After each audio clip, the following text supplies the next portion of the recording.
What's going on, guys? It's Mr. Ian here, and today I've got an activity that you guys just might want to try at home.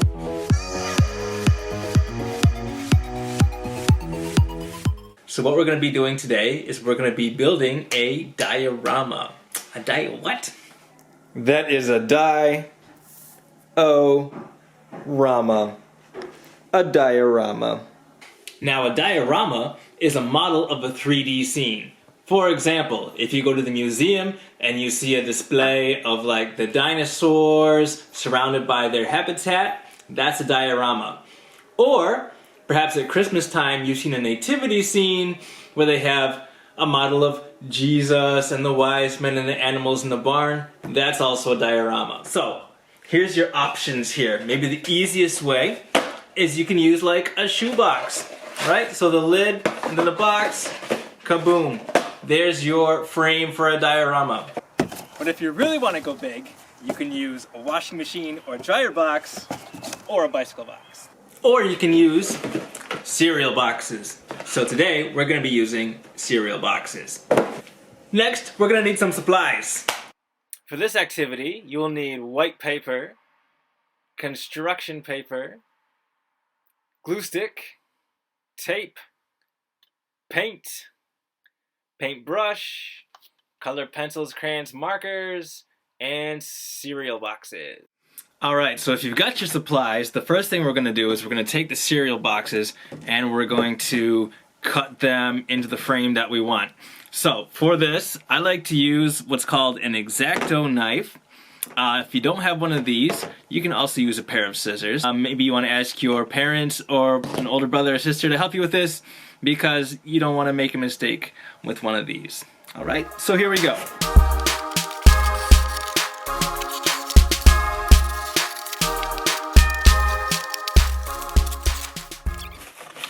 So all you're going to do is you're going to cut out one of the sides. So you can cut out the front or you can cut out the back. Your choice, just take one of them out. And then you're going to take the tape and you're going to want to kind of tape the sides just to make sure that the shape holds.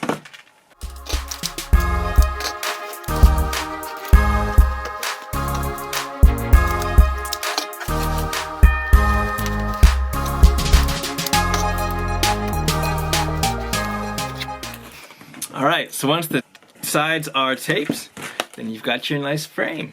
And then we're going to do the same thing with the other cereal box. Alright, next we have to add some color to these because you don't want your frame to look actually like a cereal box. Now, the easiest way to do this is paint it. But here's the trick. When you're going to use cereal boxes, paint is not going to stick really well on a cereal box because they use a kind of coating that makes it kind of slippery, and so the paint doesn't really stick. It's just going to smear all over the place and make a mess. So what we actually have to do, this is why we have the white paper, and we're going to take the white paper, we're going to stick it to the outside of the cereal box, and that will give us a nice surface for us to paint on. Now, one easy way to do this when you're trying to figure out how much paper you need to cover a piece of the box, just take the paper, put it on the table, take the box, stick it right down on it, pencil, draw your line,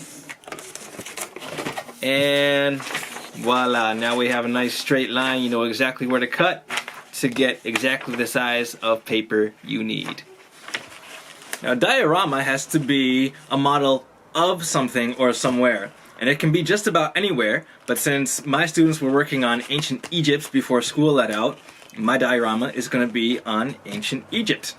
Which means I have to figure out what ancient Egypt looks like before I can make a model of it. So I've got a couple options here for you to find some good pictures that you can base your ideas off of. So this is where you get to do some exploring and really have some fun with this. Probably the easiest way to find a picture of ancient Egypt is just to go onto Google, and we'll punch in Egypt in the search bar. Then you can come up here to images, and you'll have plenty to choose from. So you can just scroll down, see if there's anything that you either want to use as the background in your diorama, or something that you just want to model your diorama after.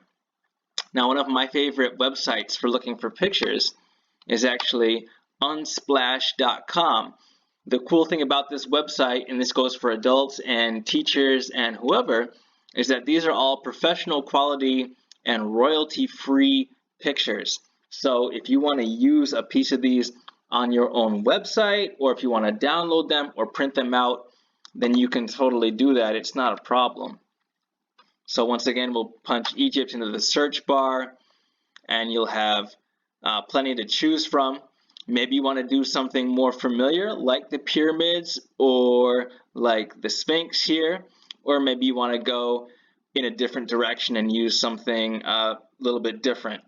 What I think I'll do is I'll use this one just to inspire me as I'm going to make my diorama here. So the cool thing about this website is that you can blow these up to maximum size, and the resolution is not going to be a problem. It's not going to turn fuzzy on you. The quality is always really good.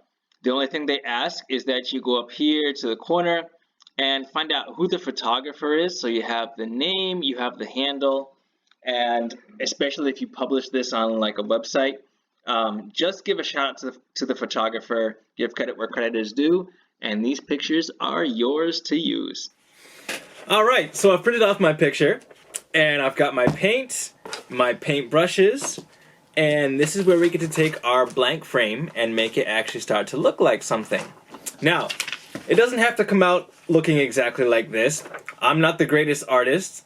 All I'm going to do is use this to help give me some ideas. So I'm just going to add some color to the back of my frame. I'm going to start painting, and I'll see you guys in a second.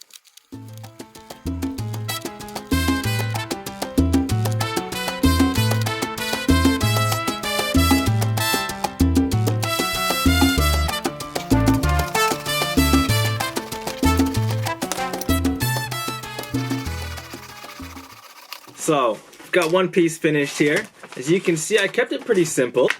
Left out a lot of the details, so if you really want to get creative, you can add maybe some camels, some pyramids, and all that. I'm going to do that on the front. On the back, I just used the colors, right? So I used the blue for the sky, and as you can see, the sand is not all the same color, so I used some different colors to kind of give me that sand look. So, I did this for the back. I'm going to add some color to the bottom section here, and I'll be back in a second. Now to do the inside of the frame, I'm going to pull out my construction paper, and I'm going to use some orange paper to make these pyramids here, and I'm going to use blue paper to make the sky. Now, when you're trying to figure out how big to make your pyramids, right, because you're going to have to cut them out, here's a little trick for you. Remember, the inside of the box is the same as the outside of the box, right? They're the same size. So, if I take my pyramid paper here, my orange paper, I'm going to put it down on top of this box. And however big I make my pyramids here, on the back, that's the same amount of space that they will take up in the front, on the inside. Alright, so to make sure my lines are nice and straight, you can use a ruler or you can use a piece of a cardboard box to make sure your lines are nice and straight. And I'm going to trace out a couple pyramids here. So I have my pyramids now. I have my sky blue background. For this I use the same trick, right? I put it down on the back here, cut across the same shape as the box, and that way I get a perfect fit once I flip it over and put it inside. Alright, check that. We're going to take out our glue stick now, and you're just going to attach them however you feel like attaching them.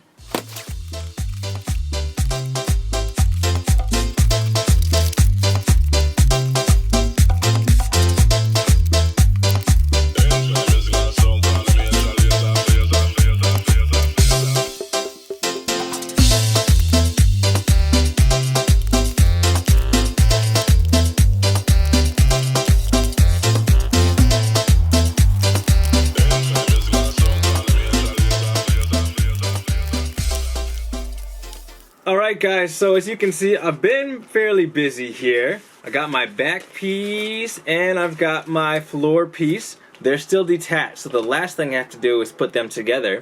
But let me just show you what I did really quick. I used the construction paper blue for my sky, orange for my pyramids, and then because I didn't want to waste any paper, I actually used like scraps of the picture that I didn't use, scraps of the construction paper that I didn't use to fill in and trim around the sides here so that I don't have any more of that original cardboard showing. For the floor piece,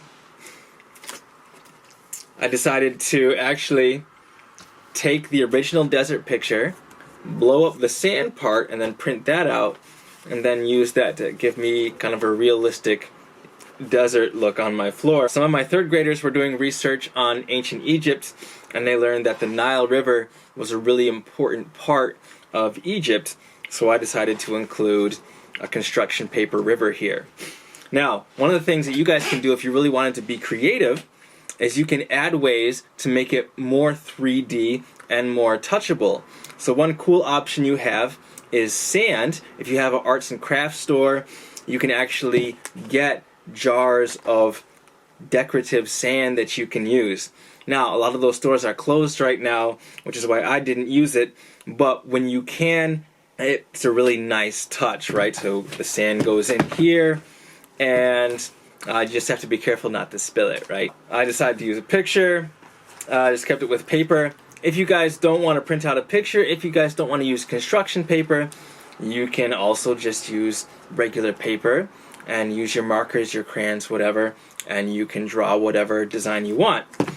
If you wanted to add something to it, you can even use like modeling clay. If you wanted to add some trees along the river, if you wanted to add, say, camels, for example, you could make some camels out of modeling clay. Alright? And what I did up here was I actually used cotton balls for my clouds, just to add something to the background. So, that's what I did. Remember, I did ancient Egypt because that's what I was studying with my third graders. But you guys can do whatever you want. Maybe it's something you know really well, just like your own backyard, or it could be a cool place you went to on vacation, or someplace you read about or learned about. So the cool thing with a diorama is you can make it of any place you want it to be, and your options are almost limitless. My last thing I'm going to do is I'm going to attach the background to my floor, and my diorama is going to be finished.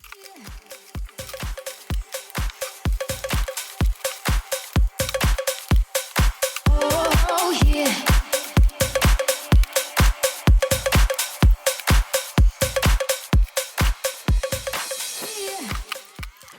Alright guys, this is the finished product. We have a simple diorama of ancient Egypt.